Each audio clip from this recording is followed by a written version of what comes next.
जय श्री कृष्णा दोस्तों, स्पिरिचुअल आस्था में आपका स्वागत है। आज के इस वीडियो में मैं आपको बताने जा रहा हूं कि मुश्किल समय में मन को हौसला देने वाली बातें और श्री कृष्ण की अनमोल 6 शिक्षाएं। तो चलिए वीडियो को बिना देरी शुरू करते हैं। और आप भी अपने जीवन में निराश हो तो ये वीडियो जरूर एक बार देख लीजिए।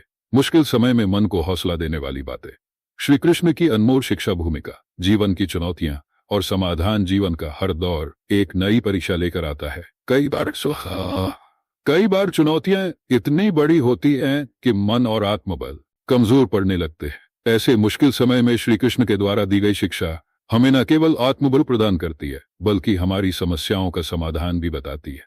श्री कृष्ण की बातें हमें सिखाती हैं कि कैसे धैर्य, कर्म और विश्वास के सहारे हर कठिनाई को पार किया जा सकता है। उनके उपदेश न केवल अर्जुन के लिए थे बल्कि समस्त मानव जाति के लिए जीवन का सार है। 1. धैर्य और स्थिरता बनाए रखें। भगवद गीता का संदर्भ। श्री कृष्ण ने अर्जुन को समझाया कि सबसे पहले धैर्य रखना और मन को स्थिर करना ही सही निर्णय लेने का आधार है। कठिन समय में घबराना स्वाभाविक है, लेकिन वहीं हमें अपनी सोच और समझ का परिचय देना होता है। श्लोक: तस्मात् उत्तिष्ठ कौन्तेय युद्धाय कृतनिश्चय। अध्याय 2 श्लोक 37। व्याख्या: मन की स्थिरता से हम समस्या को बेहतर ढंग से देख और समझ सकते हैं। आत्मा की शांति और संतुलित मन मुश्किल समय को सरल बना देता है। शिक्षा: हर परिस्थिति को स्वीकार करें। समस्याओं के समाधान पर ध्यान दें, न कि उनकी जटिलताओं पर। 2. कर्म पर ध्यान दो, फल की चिंता मत करो। भगवद गीता का संदर्भ। श्री कृष्ण ने अर्जुन से कहा कि हमारे जीवन का उद्देश्य कर्म करना है। परिणाम की चिंता करने से मन कमजोर होता है। केवल अपने प्रयास पर ध्यान केंद्रित करें। श्लोक: कर्मण्येवाधिकारस्ते मा फलेषु कदाचन। अध्याय 2 श्लोक 47। व्याख्या: मुश्किल समय में यदि हम परिणाम को लेकर चिंतित होंगे तो हमारा वर्तमान कर्म प्रभावित होगा। केवल अपने कार्य पर ध्यान दे और फल को ईश्वर पर छोड़ दे। यह सोच हर स्थिति में ऊर्जा और उत्साह बनाए रखती है। शिक्षा: हर काम में अपना सर्वश्रेष्ठ दे। फल की चिंता से बचे क्योंकि वह आपके हाथ में नहीं है। 3. भय से मुक्त रहें। भगवद गीता का संदर्भ। डर और तनाव से कोई भी समस्या हल नहीं होती। श्री कृष्ण ने अर्जुन को समझाया कि केवल गर्भीक व्यक्ति ही जीवन के कठिन निर्णय ले सकता है। श्लोक: मां शुचा सर्वधर्मान् परित्यज्य मामेकं शरण व्रज। अध्याय 18 श्लोक 66। व्याख्या: जब हम ईश्वर पर भरोसा करते हैं तो डर और शंका स्वतः दूर हो जाती है। हमारी ऊर्जा और सकारात्मकता बढ़ती है। शिक्षा: भगवान में अटूट विश्वास रखें। निर्णय लें। 4. समानता का अभ्यास करें। भगवद गीता का संदर्भ। सफलता और असफलता को समान दृष्टि से देखना ही जीवन में मानसिक शांति और संतुलन का राज है। श्लोक: युगस्थः कुरु कर्माणि संगम त्यक्त्वा धनंजय।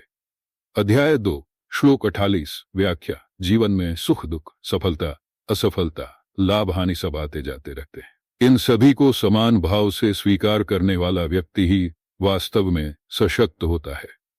शिक्षा: सफलता या असफलता को स्थायी न माने, हर परिस्थिति को सीखने का अवसर समझे। 5. अपने कर्तव्य का पालन करें। भगवद गीता का संदर्भ। श्री कृष्ण ने अर्जुन को यह सिखाया कि धर्म और कर्तव्य का पालन करना ही मनुष्य का सबसे बड़ा धर्म है। कोई भी कठिनाई हमें हमारे कर्तव्य से विमुख नहीं कर सकती। श्लोक: स्वधर्मे निधनं श्रेय परधर्मो भयावह। अध्याय 3 श्लोक 35। व्याख्या: हर व्यक्ति का कर्तव्य उसकी पहचान है। अपने धर्म का पालन करना किसी भी परिस्थिति में उसका सबसे महत्वपूर्ण उत्तरदायित्व है। शिक्षा: अपने कार्य को अपनी पूजा माने, अपनी जिम्मेदारियों से कभी पीछे न हटे। श्री कृष्ण ने कहा कि हमें अपनी आत्मा को समझने और उसकी शक्तियों को पहचानने की जरूरत है। यह आत्मा ही हर मुश्किल समय में हमें शक्ति प्रदान करती है। श्लोक: प्रकृति है क्रियमाणानि गुणैः कर्माणि सर्वशः। अध्याय 3 श्लोक 27। व्याख्या: जो व्यक्ति आत्म साक्षात्कार करता है वह संसार की हर परिस्थिति को गहराई से समझ पाता है। आत्मा और उसके गुणों को जानकर व्यक्ति खुद को हर समस्या से अलग कर सकता है। शिक्षा: ध्यान और योग के माध्यम से आत्मा से जुड़ें। आत्मा के भीतर छिपी ऊर्जा को पहचानें। श्री कृष्ण की शिक्षा हमें सिखाती है कि हर समस्या का समाधान हमारे भीतर है। केवल विश्वास, धैर्य और सही दृष्टिकोण अपनाकर ही हम जीवन की हर मुश्किल को पार कर सकते हैं। भगवान श्री कृष्ण के जिन उपदेशों को आत्मसात करके हम न केवल वर्तमान चुनौतियों का सामना कर सकते हैं, बल्कि एक सुखद और सफल जीवन भी जी सकते हैं। दोस्तों, कैसी लगी जानकारी? वीडियो अच्छी लगी होगी तो वीडियो को लाइक करें और चैनल पर नए होंगे तो चैनल को सब्सक्राइब जरूर करें। मिलते हैं ऐसे ही नहीं